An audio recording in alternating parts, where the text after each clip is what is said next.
Metro Radio, programando tus sentidos. Buenas noches, San Pedro Sula, Honduras, Centroamérica y el mundo. Les damos la más cordial bienvenida y los invitamos a que durante los próximos 60 minutos, una hora, compartan con nosotros un tema de completo interés. Cuando estamos al punto de las 7:05 de la noche de hoy, 10 de febrero del año 2020, les invitamos a que continúen en sintonía y les recordamos cuál es la frecuencia por la cual nos escuchan, 96.1 Freedom FM. De igual manera nos puedes escuchar a través del tuning, puedes descargar la aplicación y en ese momento escucharnos en vivo, en streaming. Tenemos nuestras redes sociales, mi estimadísimo Axel. Conéctate con nosotros a través de nuestras redes sociales, Facebook, Instagram, Twitter.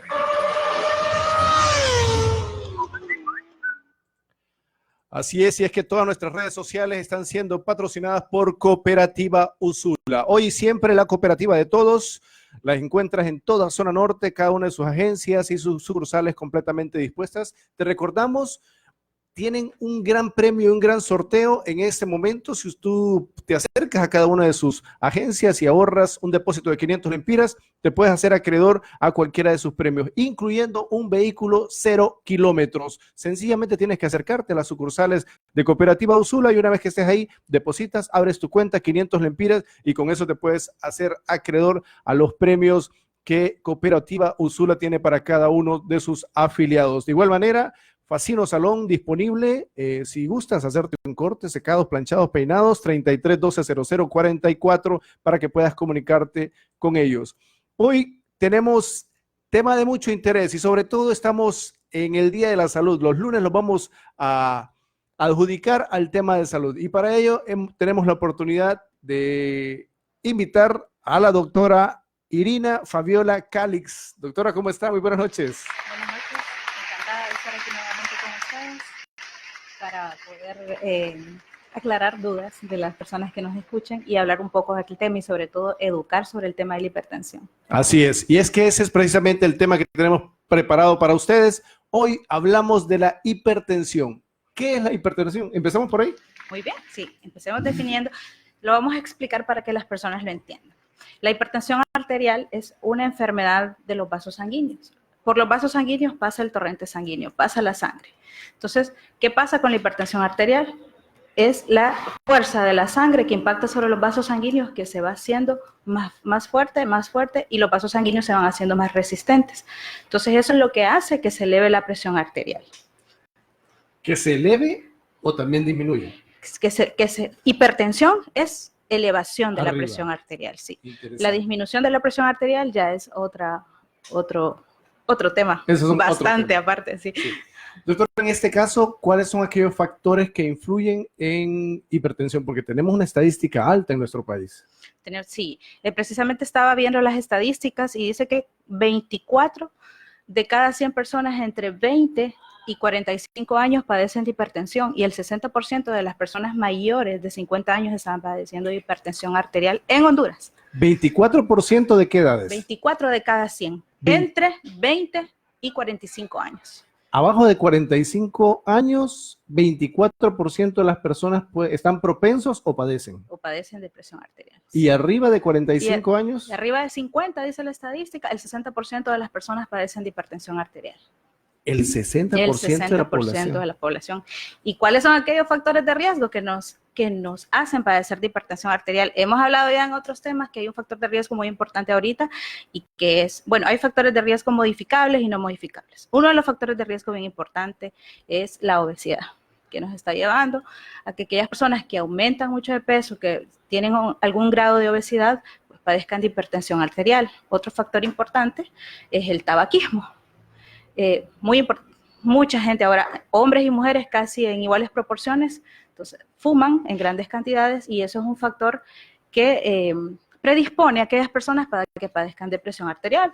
Otro es la raza, siempre los latinos y las personas negritas tendemos a padecer más de hipertensión arterial. Doctora, pero voy a repetir esa estadística porque la verdad, bueno, ya estamos transmitiendo en vivo a través del Facebook Live. De igual manera, estamos en Instagram. Si gustas, nos puedes seguir en ambas vías. Y si nos escuchas a través de la radio y quieres hacer tus comentarios, algunas consultas, puedes conectarte con nosotros a través de Conexión 504 en Facebook y ahí hacer tus comentarios para poder escucharte. Ya tenemos algunas personas pendientes y saludando a través de la señal de Instagram y de igual manera a través del Facebook. Pero me comentan, la estadística está fría, o sea, está dura, increíble. Para todas las personas que nos escuchan, abajo de 45 años de edad, hay un 24% de probabilidades de que padezcan o tengan el padecimiento de hipertensión. 24%. 24%, sí. Y arriba de 50 años, el 60%. Sí, el 60% de la población. Y a esto se le suman una población importante que no debemos dejar de mencionar, que son las mujeres embarazadas y que pueden presentar trastornos hipertensivos del embarazo, que se dan una proporción de el 9%. 9 de cada 100 mujeres embarazadas padecen de hipertensión, de algún trastorno hipertensivo relacionado al embarazo. De las mujeres que están embarazadas en este momento, 9 de cada 100. De 100, el 9% pueden padecer de hipertensión en este caso. Entonces, es una estadística alarmante, la verdad. Sí. ¿Cuáles son los factores? Hablamos del tabaquismo, hablábamos también de la obesidad como los dos principales factores. La raza, un factor bien importante que no debemos olvidar son las dislipidemias, que son las dislipidemias, niveles de colesterol alto en la sangre. Entonces, ese es otro factor que nos lleva a padecer de hipertensión arterial, que puede agravar o predisponer este tipo de patologías. Dislipidemias. Dislipidemias, sí. Ok. Óigame, pero sí son datos fríos, me tiene asustado con esos datos, 24%, 60% de la población. Los factores hablábamos, y los voy a repetir porque me los voy a aprender. Sí. Tabaquismo en primer lugar. Obesidad. Dislipidemias. Sí. Son los 3 factores relevantes. Son factores importantes. Importantes. Sí. De ellos hay unos que se pueden modificar. La raza también es algo, pero la raza no la podemos modificar. Claro. Entonces, ¿cuáles factores de riesgo son modificables? Bien. La obesidad. Ajá. El tabaquismo y las dislipidemias. Esos 3 que son muy importantes factores de riesgo, pues podemos modificarlos. Alimentación sana, ejercicio, cero sedentarismo. Y bueno, todo lo que es una vida sana. Importante el ejercicio, como dice usted, la alimentación sana y el tabaquismo, pues, adiós. Cero tabaquismo. Cero tabaco. Sí. Eso es algo que se debe tratar para que se pueda dejar. No es fácil dejar el tabaco. Claro, o sea, sí. Como médicos debemos de reconocer que nosotros sí le decimos al paciente tiene que dejar de fumar, pero no es algo fácil. Hay que ayudar al paciente en todos esos aspectos, tanto en la obesidad, en cómo se va a alimentar y para que deje el tabaco. Aparte de estos factores, tenemos incidencia en los menores de edad también. También, y como asociado a la obesidad. Sí. O sea, una persona obesa, y catalogamos una persona obesa cuando hablamos de la cintura, la acumulación de grasa de la cintura. El perímetro abdominal, correcto. Arriba de 84 centímetros, si no más recuerdo la última vez que conversamos al respecto. Así es. Bueno, algo aprendido, créanme que sí. Y igual todas las personas que están pendientes de la señal, el 24% abajo de 45 años, 24% de las personas padecen en ese caso de hipertensión. Arterial. Y el 60% de todas las personas arriba de 50 años, o sea, más de la mitad de la población padece hipertensión. Sí. ¿Algún otro factor que influye en este caso, doctor? ¿Algún tipo de alimentación específico? Porque me hablaba también del tema del colesterol. Sí, okay. O sea, la alimentación alta en grasas influye. ¿Por qué? Porque nos va a llevar a subir los niveles de colesterol. Hay varios tipos de colesterol. Hablamos a grosso modo, del colesterol HDL y del LDL.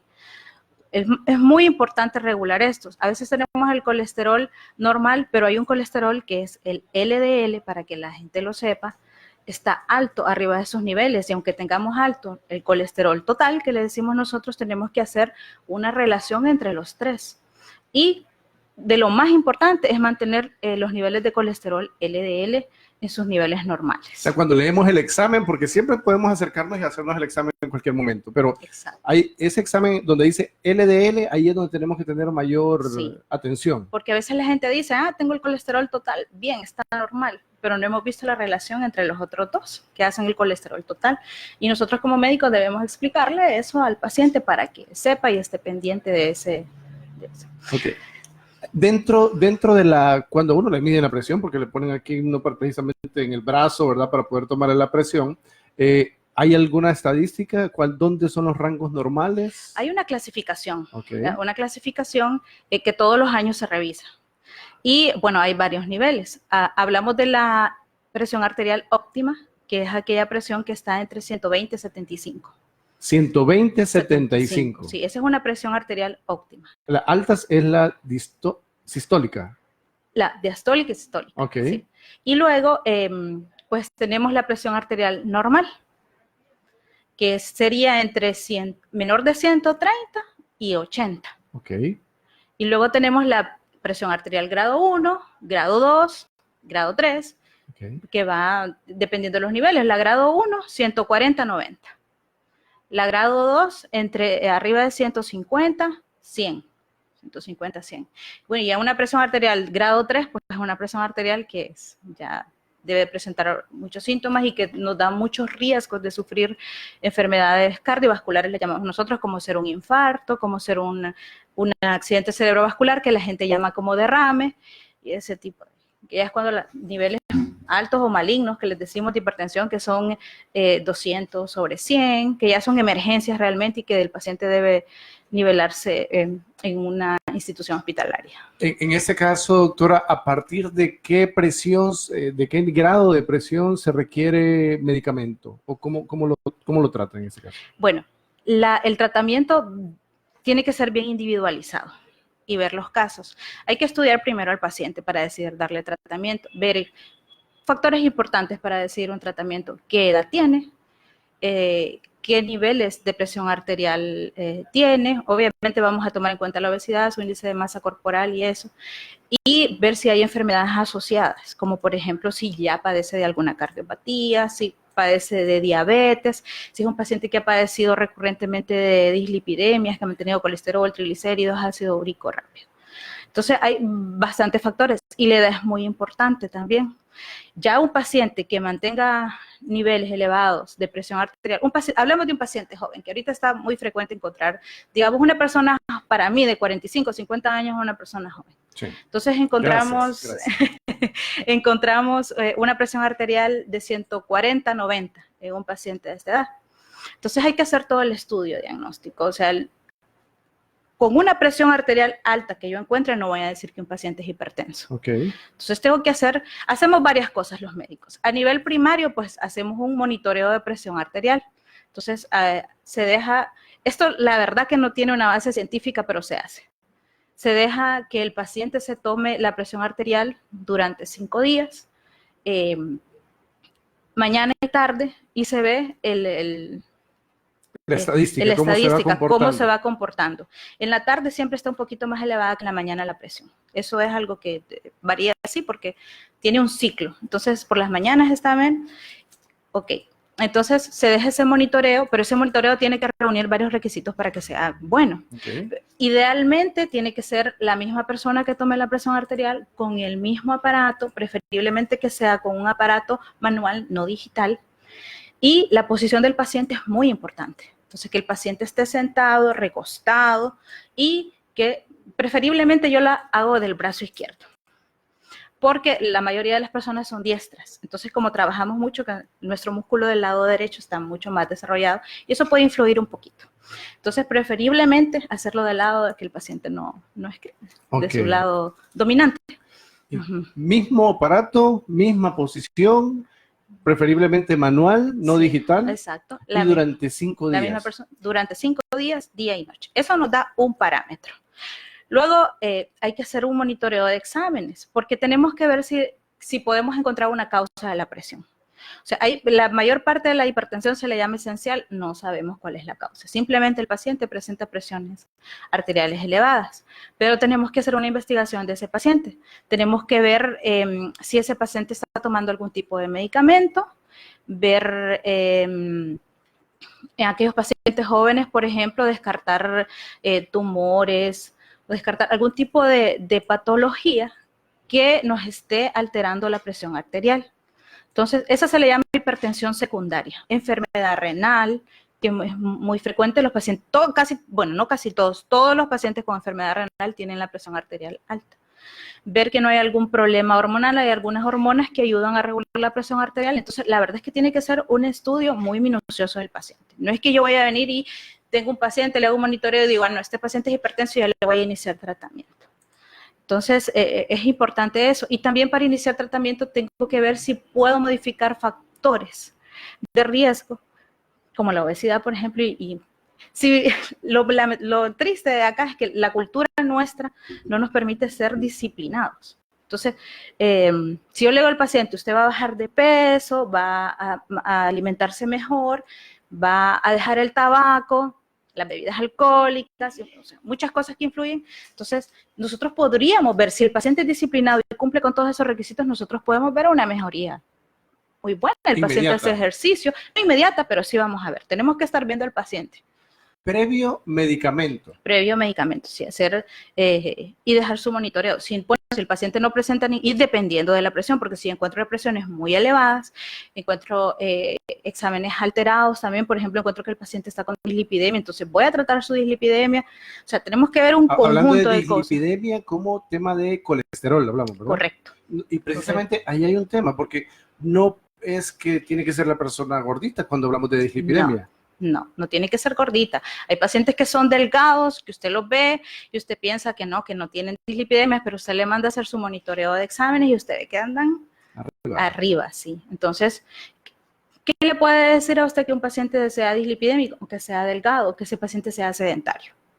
Entonces, sí, aunque sea delgado, una posición paradito, sentadito y que no se mueva y no tenga actividad física. Hay estudios que dicen, estudios nuevos que dicen que un paciente, tanto un paciente obeso como un paciente delgado que no tenga actividad física regular tiene el mismo probabilidad de presentar un infarto agudo de miocardio que un paciente, o un infarto del corazón, para que la gente nos entienda, ¿sí? Que un paciente gordito. Entonces, si nosotros no hacemos ejercicio, va a tener la misma probabilidad que un paciente obeso, que es sedentario, de tener un infarto. Y si soy delgado, o si la persona es delgada, y es una persona sedentaria. Cuando hablamos de sedentario, para todas las personas que nos escuchen y están pendientes de las señales, una persona que no tiene actividad o que está debajo del rango de actividad necesaria para que tu organismo esté saludable.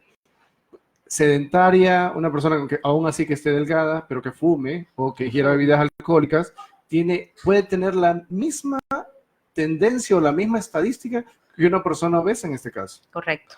Y si una persona obesa, o pasadito de libras, ¿verdad?, también ingiere bebidas alcohólicas y fuma y el colesterol está elevado. Está solo esperando. Complicado, sí. Es bien importante realmente que hagamos la modificación de nuestro estilo de vida. Hablábamos la vez pasada que hay que hacer ejercicio por lo menos 1 hora diaria todos los días. Antes se decía que 3 días a la semana, pero no. Tenemos que hacer ejercicio todos los días 1 hora para poder tener una vida saludable. Todos los días, una hora. Todos los días. Vamos a hablar dentro de un momento de los costos, ¿verdad? Que implica el tema de no cuidarnos, no ser preventivos, ¿verdad? Porque usualmente la medicina preventiva, que es aquella que nos invita a hacer ejercicio, a tener actividad o a cuidar nuestra salud y nuestra alimentación previo a llegar a este tipo de situaciones, porque ya una vez que estamos dentro de un cuadro hipertenso, como usted lo indica, pues ya es muy difícil retornar. Correcto. Sí. Doctora, ¿y en cuánto tiempo, usted me dice, durante 5 días realizan la estadística, hacen los datos, ¿verdad? Para validar si esa persona es o no es. Se realizan los exámenes pertinentes y, bueno, en mi caso yo siempre, cuando encuentro en esos 5 días un paciente que con las cifras arteriales muy elevadas, entonces me ayudo del médico internista y le solicito al médico internista que nos hacer un mapeo. Un mapeo, se le coloca un aparato al paciente durante 24 horas que nos da como una estadística, como una base de datos, okay, de cuando el paciente está en actividad física, cuando está en reposo, cuando está comiendo, cuando está dormido, cómo varía la presión arterial en todas esas etapas del día que uno generalmente hace. Entonces, para mí es bien importante realizar el mapeo. Que yo tenga conocimiento en estos momentos no se hace en hospitales públicos. Solamente en privados. No sé si estoy equivocada, pero yo solo tengo conocimiento de que se hace en privados. Entonces, pero yo siempre que tengo un paciente hipertenso, le hago conciencia al paciente para poder hacerse que haga el esfuerzo, si no puede, de realizarse el mapeo para que tengamos datos específicos y podamos tener un diagnóstico certero.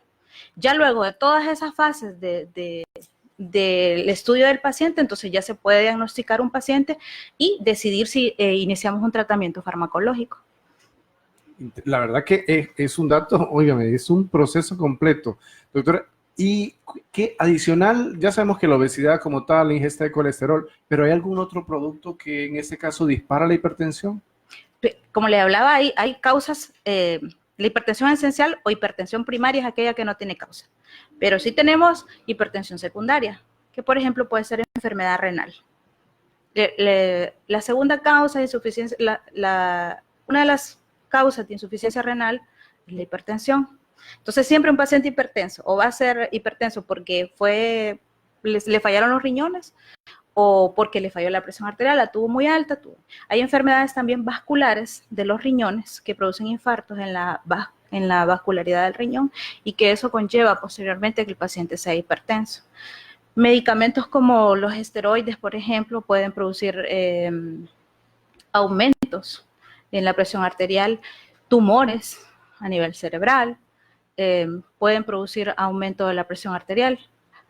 Por eso le digo, o sea, es un estudio, hay que hacer un estudio bien exhaustivo del paciente. Yo creo que tenemos que ser bien responsables en eso, porque una vez iniciado el tratamiento, pues hay que hacerle conciencia al paciente de que es un tratamiento que va a llevar para toda la vida. Entonces, o sea, una vez que ya está identificado, que el cuadro está de acuerdo a la estadística, en ese momento ya la persona sí, ya la permanece. Permanece. Y entonces hablamos, cuando usted ya identifica una persona con cierto nivel de, bueno, con hipertensión como tal, hay una... Me imagino que de acuerdo a cada paciente hay una dosis o un medicamento que se les asigna. Hay varios tipos de medicamentos que se les asignan a los pacientes, dependiendo. Se llaman algunos medicamentos de primera línea, otros de segunda línea, dependiendo de la respuesta del paciente al medicamento. Entonces se va a decidir si se continúa con ese medicamento con el que se le inició. Y luego se le dejan sus citas, sus monitoreos, sus consultas con los especialistas, todo eso para que nosotros siempre, o sea, los médicos de cabecera, los médicos generales, nosotros siempre tenemos que apoyarnos con los demás médicos y estar viendo nuestros pacientes ¿sí? De una forma regular, sí. Dejarle citas, dejarle monitoreos, sus exámenes cada 6 meses, si todo anda bien, si su tratamiento está bien y para que nosotros podamos llevar un control a nivel primario, pues perfecto, digámoslo, claro. Que es lo que deberíamos de buscar. ¿Con qué frecuencia debería yo revisarme normalmente si no tengo síntomas o creo que no tengo síntomas? ¿Con cada cuánto debería realizarme yo un examen para validar mi presión arterial? Pues se lo puede hacer, estaba leyendo eso, casualmente nunca lo había leído y estaba viendo que una persona, por ejemplo, entre 18 y 20 años, decía en la literatura, y es una literatura nueva del 2019, que se lo podía medir cada 3 años. Yo considero que uno debe hacerse un monitoreo periódico, una vez al mes, 2 veces al mes, si no hay, pero si usted es una persona saludable, es deportista, no tiene factores de riesgo, o sea, se alimenta sano, pues 2 veces al año. Realmente, cuando uno descubre las presiones arteriales, nadie va al médico porque está alta la presión. Generalmente es un hallazgo casual. Entonces uno empieza a ver que el paciente está hipertenso y de repente pues uno revisa el expediente y mira que tuvo algunas presiones arteriales elevadas y el paciente le puede referir algunos síntomas, por ejemplo, como cefaleas o dolores de cabeza, es así, sí. Mareos, zumbidos de oídos, dolores de estómago, ganas de vomitar. Entonces, visión borrosa, entonces todas esas cosas, y uno ve que el paciente está presentando las presiones arteriales, entonces eso es una alarma para uno y dice, bueno, este paciente tengo que estudiarlo y tengo que vigilarlo por esto. Y aunado a eso yo miro que él tiene factores de riesgo, entonces... Desde el orden físico. Correcto. Importante entonces, todas aquellas personas que de una u otra manera tengan visión borrosa, ¿verdad? O mareo constante, ganas de vomitar, ¿qué más mencionó, doctora? De zumbido de oídos. Zumbido de oídos. Sí. Sí. Ajá. De hecho, para que una persona tenga zumbido de oídos, quiere decir que la presión arterial está bien alta. Y generalmente ese paciente está con zumbido de oídos, dolores de cabeza y eso, entonces se le toma la presión arterial y uno la encuentra. De hecho, es un signo de alarma si usted encuentra eso. La presión arterial es bien difícil de diagnosticar porque nadie, casi nadie va por eso al médico. Entonces, como sí es un hallazgo casual, pero sí las personas tienen que tener el conocimiento y saber qué tipo de síntomas. Un zumbido de oídos puede ser un síntoma aislado de cualquier otra cosa. Pero como le digo, hay factores que a mí me dicen, bueno, este paciente puede tener la presión alta o estarla teniendo alta. Entonces, es bueno conocerlos. Interesante. El tema del zumbido de oídos, sobre todo, el tema de la visión, claro, las ganas de vomitar y todo eso, que pueden ser algunos pequeños alertas de que algo está sucediendo en el organismo y que puede ser un factor que nos puede llevar a un tema de hipertensión. O que ya lo contemos y de repente, como usted bien dice, no es un tema que uno busca que lo diagnostiquen. Exacto. Pero tenemos una estadística del 60% de las personas arriba de 50 y del 24% abajo de 45 años. Sí, hay un examen muy importante que los médicos tenemos que hacer y que se hace en la clínica, que es el fondo de ojo. Entonces, en el fondo de ojo nosotros podemos sospechar porque hay ciertas alteraciones. En el fondo de ojo nosotros observamos ciertas cosas que nos pueden decir. ¿En el iris? Uno me hace adentro del ojo, la retina, están las arterias, las venas, entonces todo eso yo lo puedo verlo si está normal, y eso lo puede hacer un médico general, lo puede hacer un médico especialista, y debe de ser un examen de rutina, realmente, para todos aquellos pacientes que tienen un factor de riesgo, que yo puedo pensarlo, debe ser un examen, hacerle su fondo de ojo, y yo ahí puedo pensar, este paciente es hipertenso porque observo esto y esto y esto en el fondo de ojo. Entonces es bueno que todos los médicos hagamos ese examen. Óigame, no, es un tema delicado, la verdad. Sí. Y de repente a nosotros se nos pasa por alto, ¿verdad? El hecho de buscar este tipo de diagnósticos hasta que ya estamos con la pastillita ahí que yo veo, es una pastilla diaria, media pastilla diaria, es un consumo de medicamento alto. 2 a veces 4, a veces depende, porque hay presiones arteriales de muy difícil manejo, que ya requiere combinación de ciertos tipos de medicamentos. O sea, hay bastantes tipos de medicamentos, hay diuréticos, hay bloqueadores de canales de calcio, beta bloqueantes, inhibidores de enzimas. Entonces, hay varios tipos de medicamentos que nosotros debemos de decidir a qué tipo de paciente se le va a dar. Gracias a Dios hay muchas guías que todos los años se renuevan, como para la diabetes, para la hipertensión, todos los años se renuevan, entonces solo hay que estudiarlas y para saber a qué tipo de paciente le vamos a dar qué tipo de medicamento, con qué vamos a iniciar, qué es el paso que sigue, si ese tipo de medicamento no le funciona. Entonces, muy importante.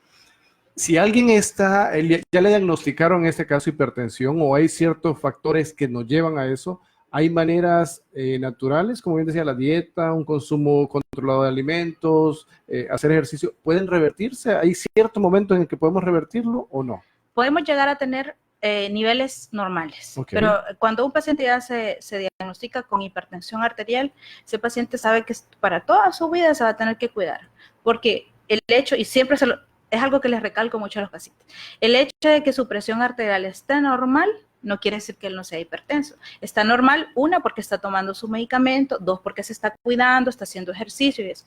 Pero las personas tienden a ver que sus niveles de presión arterial están normales, entonces dicen, no, yo ya estoy curado, entonces tienden a abandonar el tratamiento, a abandonar la dieta, y ahí vienen problemas, porque ya hay que hacer cambio de medicamentos, porque cuando uno no tiene adherencia al tratamiento, o sea, cuando uno deja de hacer todas esas cosas que debe de hacer, incluido el tratamiento farmacológico, para llevar su enfermedad a niveles normales, entonces vuelven las recaídas y muchas ocasiones mucho más graves, pacientes que ya tienen complicaciones como los derrames cerebrales que les dice la gente, que se llaman eventos cerebrovasculares, los infartos de corazón, problemas renales, problemas oculares. Entonces, muy importante cuidarse por eso. Y no abandonar el tratamiento. ¿El consumo del sal, doctor? Yo he leído, he escuchado muy algo. Importante en la alimentación. Ya hablamos de colesterol y de la dieta baja en grasa, pero es muy importante el consumo. Y cuando hablábamos de colesterol, es del grasas como tal. Grasas, ¿no? O sea, carnes el consumo rojas, carne de cerdo, que la gente aquí tiende mucho a cocinar con manteca. Entonces, cuando yo hablo de la dieta con las personas, también nosotros debemos ubicarnos en el contexto y la realidad social de las personas. Claro. O sea, yo no le voy a pedir a una persona que no tiene medios que deje de comer muchas cosas que tal vez es lo único que tiene en la mano, pero entonces ahí hay que hacer énfasis en tal vez disminuir las porciones, aumentar el ejercicio y al igual que hablábamos en los pacientes diabéticos la vez pasada, para hacer ejercicio, el paciente tiene que hacer una prueba de esfuerzo. Porque si un paciente hipertenso y ya con problemas cardíacos hace un ejercicio muy intenso, está propenso a un infarto de miocardio. Entonces, hay algo que se llama prueba de esfuerzo, que me dice a mí hasta dónde yo puedo acelerar o forzar mi corazón, digámoslo de esa forma. Entonces, hago la prueba de esfuerzo y el cardiólogo me va a decir, usted puede hacer una intensidad de ejercicio de tal nivel. Entonces, o solo puede hacer caminatas, o no puede estar en una máquina, puede correr, puede hacer ejercicio cardiointenso en medio, pero sí es importante hacer todas esas cosas para que nosotros llevemos un tratamiento óptimo. Bueno, aquellas personas que también están preparándose para ir al gimnasio, que están listos ya en algunos gimnasios y de repente no ha tenido esa secuencia, vamos a decirlo así, de ir habitualmente al gimnasio o de hacer ejercicio, es importante que también se tomen las medidas y una prueba de esfuerzo en este caso sería un muy buen inicio para diagnosticar si el esfuerzo que estamos realizando va de la mano con la resistencia que tiene nuestro organismo. Correcto, sobre todo con la resistencia de nuestro corazón, que es muy importante. Del corazón. Eso sí es importante. Y es que es relevante porque comentábamos al inicio, la presión, el corazón, ¿qué es lo que hace? Sencillamente bombear sangre para cada uno de los órganos, hasta donde haya un órgano y todo, hasta ahí llega la sangre. Hasta la más mínima célula. Hasta ahí, precisamente. Sí. Entonces, esa presión, ¿verdad? Esa presión que hace que el latido del corazón en este caso, correcto, ¿verdad? La contracción cardíaca, eso es lo que hace que la fuerza de la contracción cardíaca y su ritmo es el que hace que la sangre se bombee a un nivel normal. Claro. Entonces, que esas palpitaciones por minuto que nosotros tenemos, entonces eso es lo que hace que se bombee la sangre y que llegue a todo el cuerpo en el tiempo que tiene que llegar. Un ejemplo rápido y fácil para todas las personas que están pendientes de la señal, y a todos les recuerdo, hoy 10 de febrero hablamos de hipertensión con la doctora Irina Fabiola Calix Lizardo, precisamente doctora que nos ha hecho a bien acompañarnos el día de hoy y hablar de este tema que tiene alta estadística, diabetes, alta presión y muchos otros diagnósticos que se ven en, bueno, una gran cantidad. Usted ve en los hospitales públicos, en los hospitales privados, una gran cantidad de pacientes y una alta incidencia. Y vuelvo y repito la estadística porque 24% de las personas, o sea, 3 personas, vamos a decirlo así, de cada 10, vamos, así más o menos la estadística, 3 personas de cada 10 con edades hasta 45 años son propensos o ya tienen hipertensión. Correcto. Y 6 personas de cada 10, es el 60%, 6 personas de cada 10 con edades comprendidas arriba de 50 años tienen hipertensión o están ya en una etapa que requiere medicamento en este caso. Exacto. Hablado de la fuerza con la que, un ejemplo rápido, es como ver los tubos de agua, ¿verdad? Cuando viene mucha presión de agua en las tuberías, correcto, pues se revienta. Correcto. Y eso es un caso ya de... Sí, por eso es muy importante y ese es un buen ejemplo para decir cómo pasa la sangre por los vasos sanguíneos.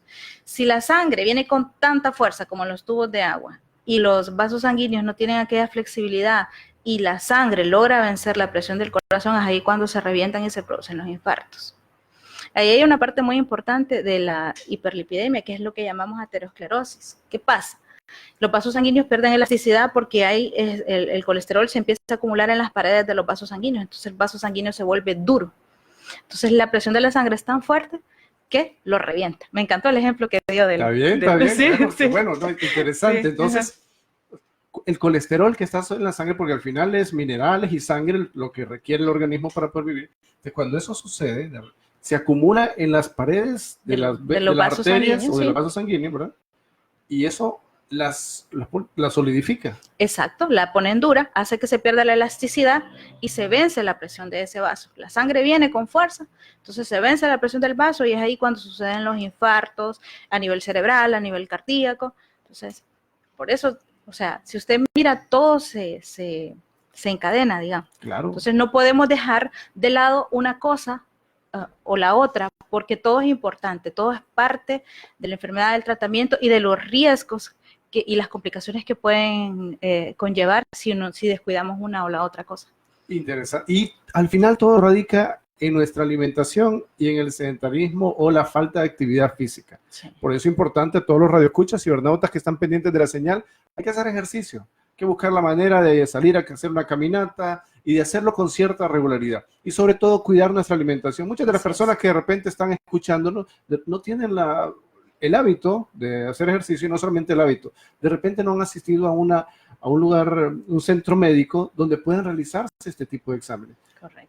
¿Qué sucede cuando ya es tarde, 50, 55 años, 45, jóvenes, 40, 45, 50 años, ya depender de un medicamento para el resto de la vida, doctor? Sí, si no nos cuidamos y si sabemos que estamos propensos a eso. Lo mismo que la vez pasada, si yo tengo mi papá es hipertenso y yo tengo más riesgo de padecer de hipertensión arterial, yo veo todos esos factores que ya mencionamos en mí y no me cuido, entonces definitivamente en algún momento voy a padecer de hipertensión arterial. Entonces es bien importante que tomemos conciencia de eso y que comencemos a cuidarnos. Entre más tarde, si alguna persona va a padecer de hipertensión arterial, entre más tarde aparezca la hipertensión arterial, menos complicaciones va a sufrir esa persona, menos probabilidad de sufrir infartos, derrames cerebrales, etcétera, etcétera. Oiga, y ahí me encanta esa parte porque queremos ver qué se deslinda o qué otras enfermedades van de la mano con la hipertensión. Para todos recordarles, hipertensión arterial al día de hoy, hablamos precisamente de cuál es la causa, cómo nace, cómo se mide, ¿verdad? Y cómo poder diagnosticarla. Pero me interesaría también saber y conocerlo para todas las personas que están pendientes de la señal, qué conlleva, o sea, qué se puede desencadenar. Hablábamos del tema del corazón. ¿Cuáles son las complicaciones? Las complicaciones, bien. Bueno, las complicaciones más importantes. Hablamos de órganos choque de la presión arterial. Okay. Los órganos más importantes afectados por la presión arterial son 3. El cerebro, corazón y riñón. O sea, si nosotros andamos constantemente la presión arterial elevada, estos son los órganos que están sufriendo.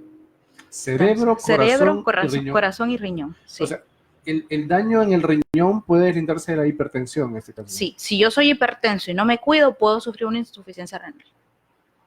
Es una estadística fuerte en el país. Sí. Hemos visto últimamente en las noticias todos los casos que se dan con el tema de la insuficiencia renal, como bien indica. Sí, y la hipertensión arterial en Honduras es la segunda causa de insuficiencia renal.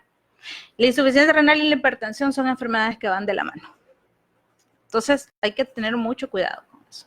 O sea que nace de la hipertensión y llega hasta la insuficiencia renal. Sí, si yo tengo presiones arteriales elevadas, emergencias hipertensivas y mi riñón está sufriendo, pueden haber infartos a nivel del riñón que al final pueden producir un daño renal completo y el paciente puede llegar a sufrir esta enfermedad de insuficiencia renal.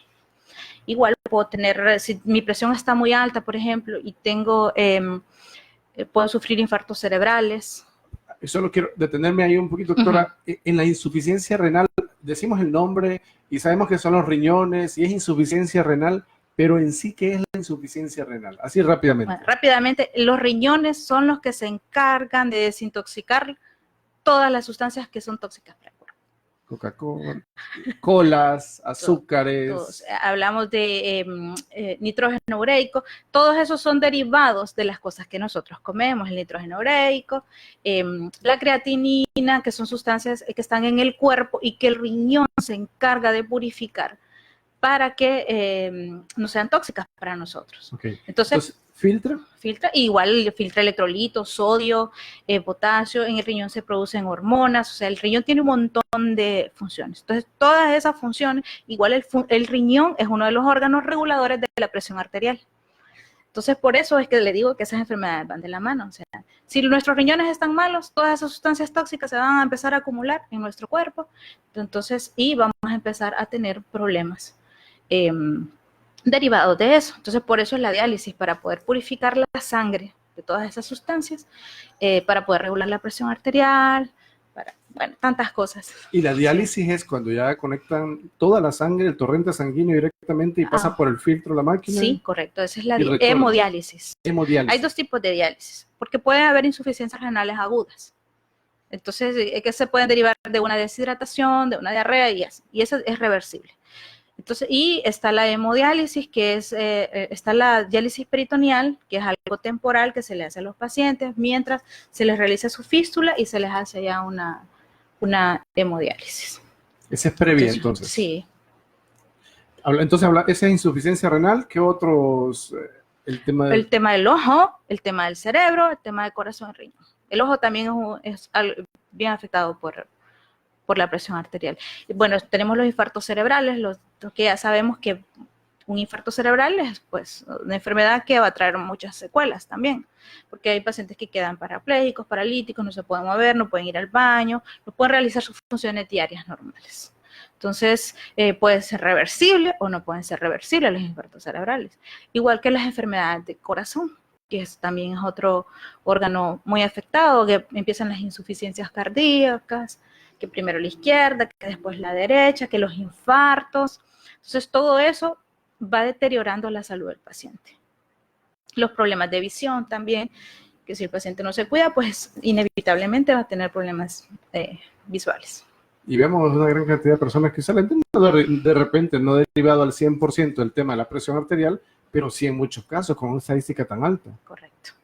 Entonces, cardio, corazón, riñón, cerebro. Y cerebro. Sí. Y en el cerebro, derrames cerebrales. Derrames cerebrales, porque lo que produce son infartos. La presión arterial. Hay infartos cerebrales isquémicos y hemorrágicos. Los isquémicos es porque se tapó un vaso sanguíneo, por ejemplo, había tanto colesterol en ese vaso sanguíneo, se tapó, la presión es muy alta, entonces deja de pasar oxígeno. Sangre y oxígeno. Sí, el oxígeno, porque el oxígeno va en la sangre. Sí, claro. Ajá. Entonces, y ese vaso sanguíneo también puede romperse. Entonces, ya un derrame hemorrágico, un accidente cerebrovascular hemorrágico es bastante grave y tiene bastante probabilidad de mortalidad. Entonces, o bastante probabilidad de dejar al paciente incapacitado durante mucho tiempo o con secuelas que no sean reversibles. Todo esto derivado del tema de la hipertensión. Correcto. Oigan, doctor, la verdad que tenemos un gran trabajo por delante, y no solamente nosotros, sino también los niños, lo que viene en camino, o sea, esa nueva generación que tenemos que informarle de todo esto, porque al final aquí nadie es Superman, ¿verdad? No es que no le pasan las cosas, sino que todo el mundo puede ser objeto de un tema, de un diagnóstico como este, el tema de hipertensión, que suena tan común, que se vuelve paisaje, ya todo el mundo lo ve como, hipertensión. Como normal. Sí, como normal, ¿verdad? O sea, se vuelve como normal y dice, es como la gripe, ¿será, verdad? Hipertensión. Casi ya. Sí, pero al final no nos educamos o no tenemos de repente la manera de cómo, porque ahora la información está por todos lados. La buscamos, la información, leer, identificar exactamente cuáles son las causas y cómo poder revertirla. De hecho, algo muy bonito y que hay en muchos lugares ahora son los clubes de hipertensión. ¿Por qué? Porque el paciente se diagnostica hipertenso. Club de hipertensión. Sí, igual que el club de diabéticos. ¿Ah, sí? Que eso es como, ¿qué hacen los clubes? Es muy bonito, yo trabajé con eso y la verdad es que es de las cosas que más me ha encantado. ¿Qué se hace en los clubes? Los pacientes comparten sus experiencias de la enfermedad. 1. 2, se les da educación. Ellos van conociendo a fondo su enfermedad, van conociendo qué cosas les hacen daño, conociendo todo. Entonces el paciente se cuida y se ve el cambio en el paciente cuando tiene ese apoyo. Generalmente se hacen una vez al mes. Entonces hay como una hermandad en esos clubes, es bien bonito y se van viendo mejoría en el paciente, él va sabiendo cómo alimentarse. Nosotros hacíamos ejercicios, por ejemplo, fotocopiábamos platos alimenticios, tipos de comidas, entonces los poníamos a armar un plato ideal para un paciente hipertenso. Okay. Entonces les poníamos botecitos de sal a ver si los agarraban. Y a mucha gente le gusta la sal. Claro. Obviamente todo el mundo tenía que ser honesto, ¿verdad? Entonces ya individualizábamos, trabajaba con unas licenciadas en enfermería, individualizábamos a cada paciente y ya abordábamos cómo ellos se alimentaban, ellos lo exponían en grupo y ya todos decían cómo debían de alimentarse. Entonces la verdad es que son bonitos, el paciente conoce, porque lo principal en cada cosa es la educación del paciente. Si yo conozco lo que tengo, mi enfermedad, cómo puedo mejorar, qué cosas me pueden ayudar. Entonces no puedo decir que estoy enfermo por desconocer. Pues. Entonces, y ese tipo de actividades ayudan bastante al paciente. Clubes de hipertensión. Sí. Es un club entonces donde van personas que ya padecen la enfermedad. a exponer esto y a recibir capacitación? Nosotros hicimos una prueba, más que todo con los diabéticos.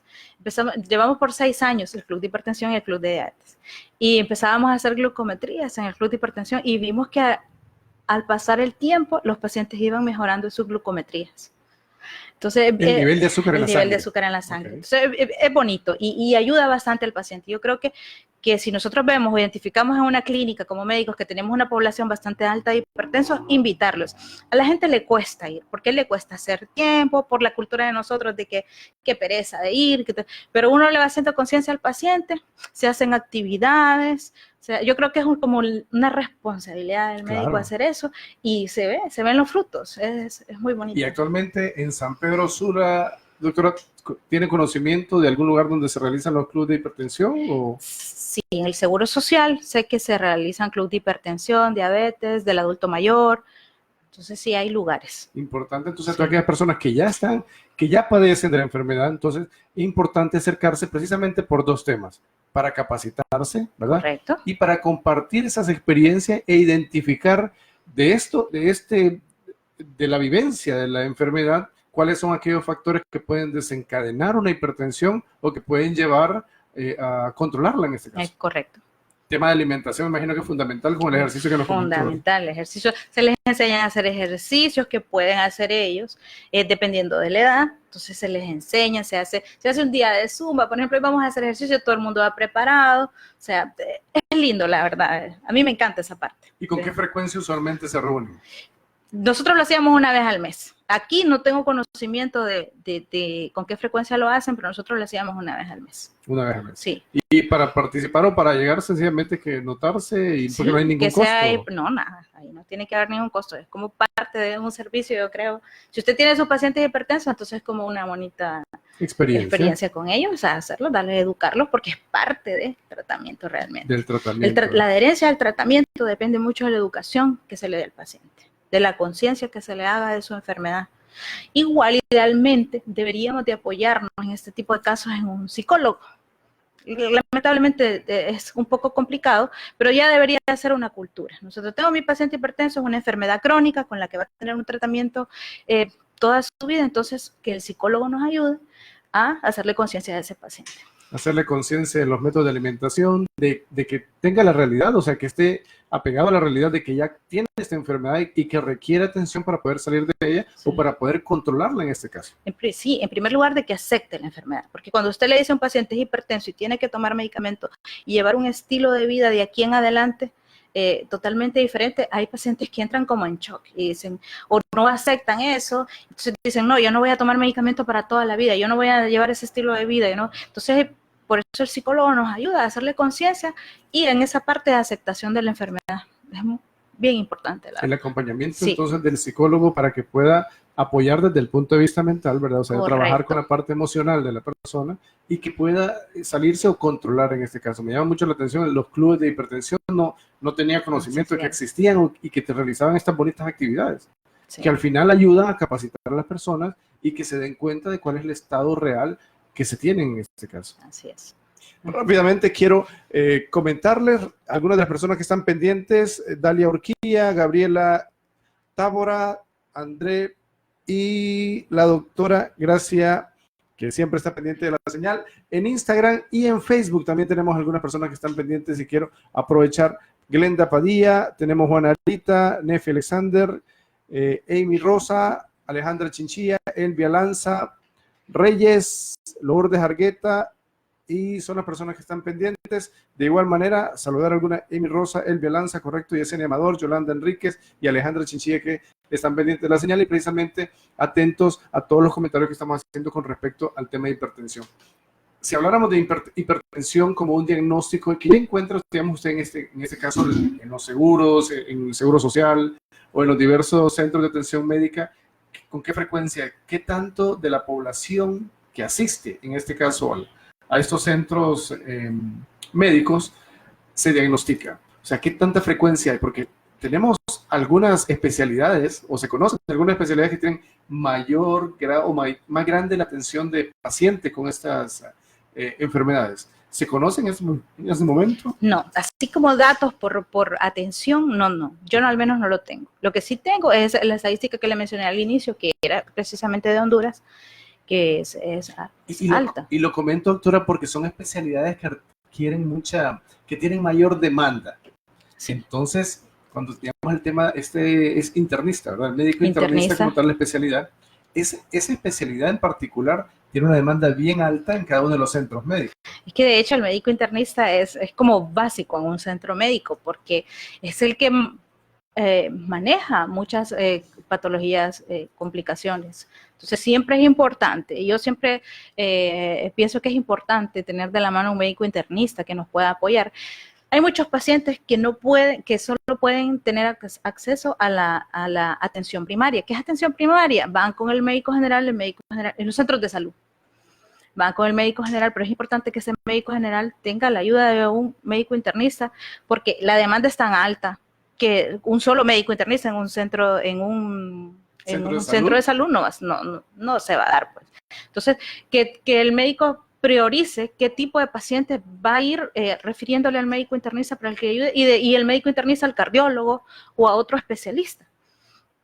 Es una cadena completa. Es una cadena completa, sí. Entonces es bien importante tener esos apoyos, tener esa ayuda, y como médicos de atención primaria, pues ir identificando y previniendo todos los factores de riesgo que ese paciente pueda, o todas las complicaciones, mejor dicho, que ese paciente pueda tener.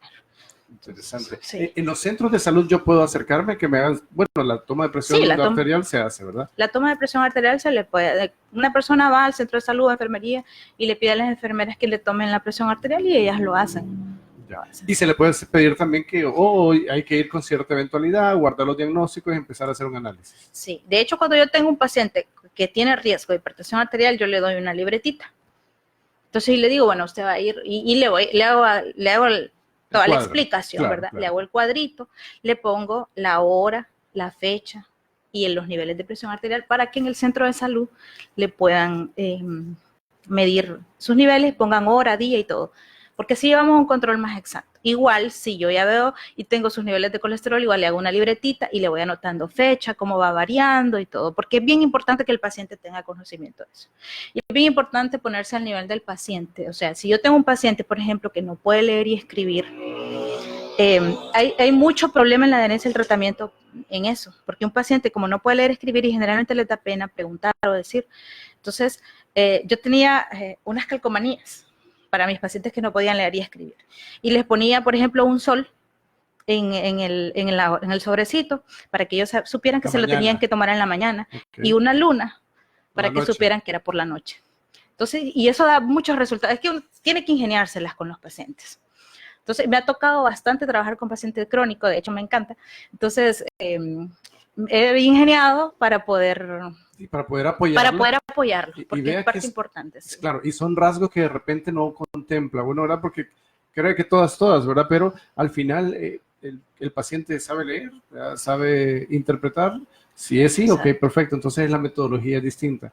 Y si no, también hay que adecuarla para facilitarle a él cuál es la toma matutina, cuál es la toma nocturna, ¿verdad? O con qué frecuencia se va a hacer los exámenes, hasta identificar si padece o no padece de hipertensión en este caso. Sí. Y de hecho lo de la libreta es bien importante, y eso lo aprendí de una docente de la Universidad Autónoma, una especialista en nefrología pediátrica. Ella le daba una libreta a todos sus pacientes andaban una libreta.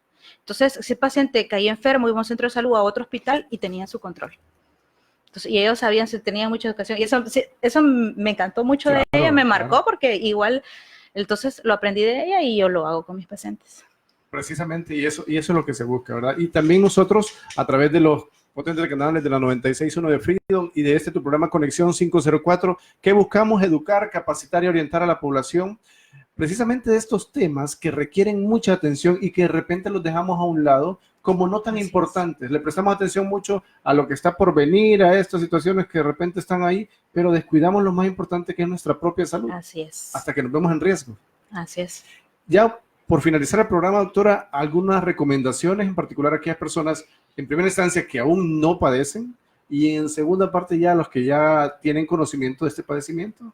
Bueno, lo importante es que vayamos identificando si tenemos o no tenemos factores de riesgo, ya seamos jóvenes, seamos personas de edad media o seamos ya personas adultas mayores. Entonces, identificando aquellos factores de riesgo, realizarnos monitoreos, de vez en cuando tenemos que tener esa cultura de chequearnos, aunque seamos personas sanas, nos consideremos sanos, cada 6 meses por lo menos chequearnos, o si de repente empezamos a sentir muchas cefaleas, mucho otro tipo de problemas, entonces decir, bueno, voy a chequearme la presión. Importante los monitoreos. Tener el conocimiento de si mi papá padece de presión arterial o padece alguna otra cosa, realizarse por lo menos una vez al año exámenes de colesterol, triglicéridos, ácido úrico, glucosa, toda la batería de exámenes que a mí me pueden dar una idea de cómo está mi salud en general. Entonces, porque ese tipo de cosas nos van orientando. Hacer ejercicio físico, o sea, yo creo que todos podemos hacer ejercicio físico. Si no podemos ir al gimnasio, pues lo podemos hacer en nuestra casa. Como decía usted, podemos salir a caminar, bueno, eso solo es de ingeniárnosla. Y eso todos tenemos acceso a ese ejercicio físico. Claro. Solo tenemos que tener la disciplina, la disponibilidad y la voluntad para hacerlo. Sobre todo la voluntad, ¿verdad? Sí. 5 de la mañana hay que levantarse a hacer su caminata diaria. Sí. Y en la medida de las posibilidades de cada quien, pues alimentarse de la forma más sana posible. Son los dos aspectos que pueden cortar esa estadística que día con día crece, ¿verdad? Correcto. El tema de la alimentación y salir del tema del sedentarismo, y es parte de lo que buscamos, ¿verdad? Capacitar a la gente para que esté entrenada y evitar esta estadística. Sí. Más temprano que tarde decimos, se acabó la atención en los hospitales, y precisamente nosotros la causamos, ¿verdad? Sí. Nace con nosotros mismos. Así es. Si fumamos, 0 tabaco. 0, ahí sí no hay negociación. Ese no es negociable. Ese no es negociable, hay que dejarlo. De una vez. De una vez. Y no hablamos, doctora, que ya se nos fue un poquito el tiempo, del tema del estrés, que también es otro de los factores. Para que en estos tiempos donde todos pasamos estresados de alguna u otra forma, en la medida de lo posible, y los pacientes que ya son hipertensos deben tratar de tener una vida tranquila.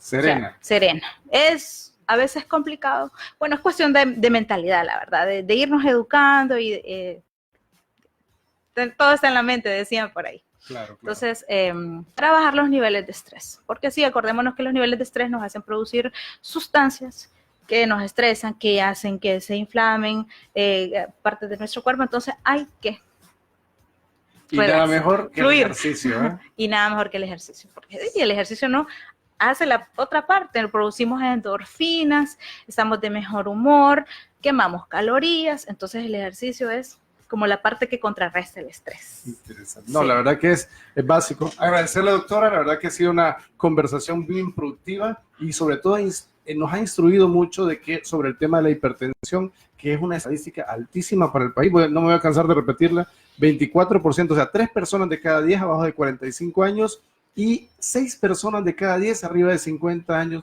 En este momento en nuestro país padecen de hipertensión. Y la pregunta sería para todas las personas que están pendientes de la señal, ¿y usted ya se hizo el examen?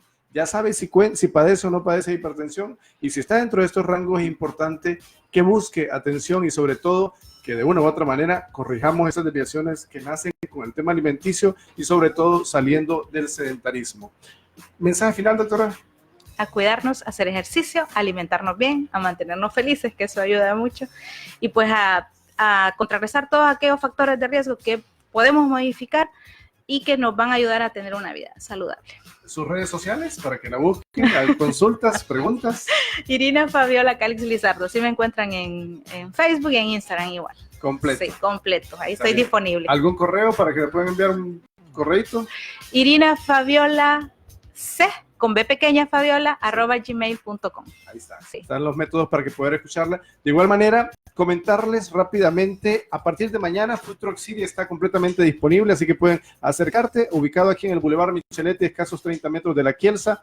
Puedes llegar y disfrutar con cuidado y con moderación. 20 restaurantes disponibles de comida para que puedas disfrutar de martes a domingo. Y si tienes problemas con el aire acondicionado de tu vehículo, Aires de Honduras está completamente disponible para atenderte. ¿Dónde están ubicados? Barrio Río de Piedras, Quinta Calle, 23 Avenida, con un horario de atención de 8 a 5 p.m. y de 7:30 a 12 los días sábados. Especialista en reparaciones y mantenimiento preventivo y correctivo de todo tipo de aire acondicionado automotriz. ¿Quieres hacer una cita? 2216-2722. Ahora que estamos cerquita del verano, ya ha pasado todas las fiestas, vamos para el verano. calor cada día es más fuerte. Ve que estamos en el mes del corazón, así que hay que empezar por la hipertensión, revisando a ver si no tenemos esos temas. Excelente. Bueno, agradecemos a todos el favor de su atención y los invitamos el día de mañana y todos los días de lunes a viernes de 7 a 8 de la noche en este tu programa Conexión 504. Bye. Buenas noches. Buenas noches.